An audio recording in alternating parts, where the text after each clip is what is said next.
e ovviamente non stiamo facendo una protesta fine a se stessa, stiamo portando anche una piattaforma che non riguarderà solo Palermo, qua le responsabilità sono Palermo e Roma.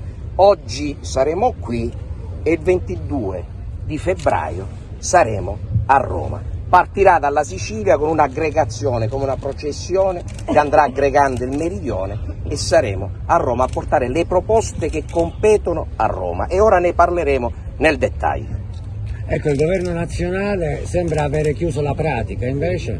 Il governo nazionale non ha chiuso niente, vuole dare delle mancette, perché poi qual è la tecnica? Prima ci mettono in ginocchio e poi ci danno un po' di ossigeno per farci respirare. Ovviamente la proposta del governo, che è quella di ripristinare l'IRPEF dopo che l'ha tolta e ripristinarla soltanto a rate e soprattutto non per tutti, è una proposta assurda che respingiamo al mittente. Porteremo noi la proposta al governo Meloni di cosa bisogna fare e lo porteremo concretamente anche con le soluzioni tecniche. Ma in sintesi cosa bisogna fare?